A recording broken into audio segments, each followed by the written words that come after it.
खऱ्या अर्थानं आपण पाहतो आपल्या ग्रामीण भागामध्ये स्किल खूप आहे, त्याला संधी मिळत नाही आणि ही संधी मिळवून देण्याचं काम टाटा मोटर्सच्या माध्यमातून खऱ्या अर्थानं मोहम्मद इक्बाल सय्यद असतील सर आणि काळे सर यांनी माझी भेट घेतली आणि म्हटले आपल्याला असा असा मेळावा घ्यायचा आहे आणि त्याची तयारी करायला सांगितली. तयारी करताना खऱ्या अर्थानं खूप कमी वेळ मिळाला सर आम्हाला. जे तुम्ही जेवढा वेळ दिला आमच्यासाठी तेवढा आम्ही तुमच्याकरता वेळ दिलेला नाही आहे. पण निश्चित सांगतो तुम्हाला इथून पुढचा जो मेळावा असेल तो फार मोठ्या संख्येनं होईल आणि तुम्ही जेव्हा जेव्हा मला आवाज द्याल त्यावेळेला आम्ही हा मेळावा घेत जाऊ आणि आमच्या ग्रामीण भागात जी खऱ्या अर्थानं कौशल्य आहे ते हिरे आहेत पण त्यांना पैलू पाडण्याचं काम टाटा मोटर्सच्या माध्यमातून होईल आणि टाटा मोटर्सच्या माध्यमातून तुम्हाला खऱ्या अर्थानं संधी मिळाल्यानंतर जे काही ट्रेनिंग पिरियड असेल तो ट्रेनिंग पिरियड नंतर तुमचं जर तुम्ही कौशल्य दाखवलं तर त्याच ठिकाणी तुम्हाला जॉब मिळेल. नाही मिळालं तर टाटा मोटर्समधनं ज्यावेळेला तुम्ही बाहेर पडता त्यावेळेला अनेक कंपन्या अशा आहेत की तुमचं स्वागतासाठी तयार असतात. त्याच्यामुळे अशी दुहेरी संधी या ठिकाणी तुम्हाला प्राप्त झालेली आहे. म्हणजे सुरुवातच टाटा मोटर्सपासून होते. त्याच्यामुळे मी टाटा मोटर्सचे खऱ्या अर्थानं जगातली सगळ्यात ही मोठी कंपनी आंतरराष्ट्रीय दर्जासाठी गुणवत्तेसाठी आणि खऱ्या अर्थानं नैतिक मूल्य जपणारी ही कंपनी आहे. म्हणजे मला किती प्रॉफिट होणार आहे याच्याऐवजी टाटा कंपनी शोधते की माझ्या कामगाराला किती पगार मिळतो, माझा कामगार कसा राहतो, त्याचं जीवनमान कसं आहे, त्याच्या मुलांचं आयुष्य कसं आहे, या सगळ्याचा विचार करत असताना देशाचं भवितव्य पाहते, समाजाचं भवितव्य पाहते अशी ही कंपनी खऱ्या अर्थानं या ठिकाणी आज आपल्याकडे आलेली आहे. मी आपल्या सर्वांच्या वतीनं मंचरच्या वतीनं तालुक्याच्या वतीनं खऱ्या अर्थानं आम्ही ऋणी आहोत तर तुम्ही या ठिकाणी येऊन संधी प्राप्त करून देताय आणि ही संधी आज पहिल्यांदाच आली. नंतर ही संधी वारंवार येण्यासाठी आम्ही निश्चितच प्रयत्न करू. त्याचबरोबर आपण पाहतोय दुसरा जो आपला सब्जेक्ट होता बांधकाम योजना. बांधकाम कामगार योजनेमध्ये खऱ्या अर्थानं जागरूकता येण्याचं खूप महत्त्व आहे. कारण ही योजना फक्त कामगारांसाठीच नाही आहे. म्हणजे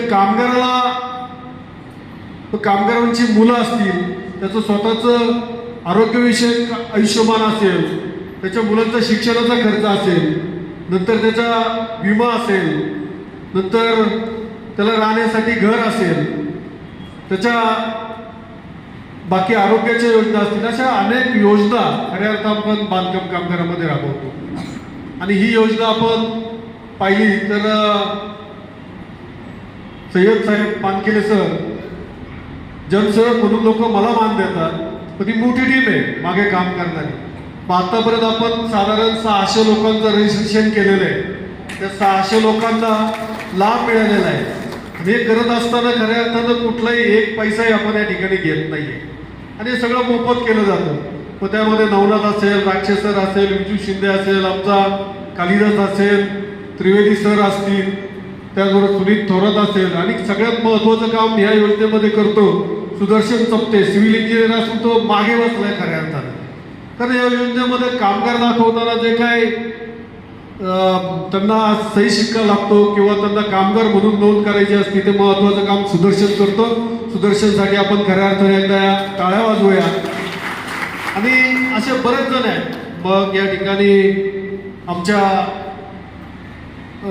निराळी मॅडम असतील, चासकर मॅडम असतील, बुट्टेताई असतील, जागृती मॅडम असतील आणि खऱ्या अर्थाने अत्यंत चांगल्या पद्धतीने इलेक्शन लढवली आणि आमच्या खांद्याला खांदा काम लावून काम करतात.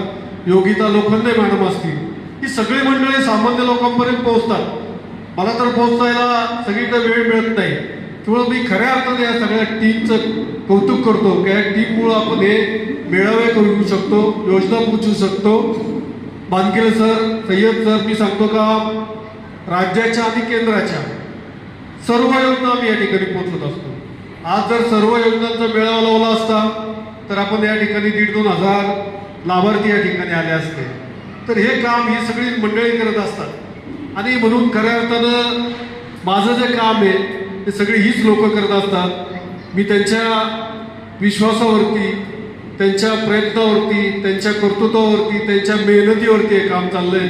मी खऱ्या अर्थानं त्यांचाही ऋणी आहे. फार उशीर झालेला आहे. मी आपल्या सर्वांचे पुन्हा एकदा आभार मानतो. टाटा मोटरचे आभार मानतो, सर्व टीमचे आभार मानतो. माझे मित्र संजय बानकेले सर या ठिकाणी आलेले आहेत, चासकर गेलेत मला वाटतं, अशी अनेक मंडळी या ठिकाणी झाली. सर्वांचे आभार मानतो आणि थांबतो.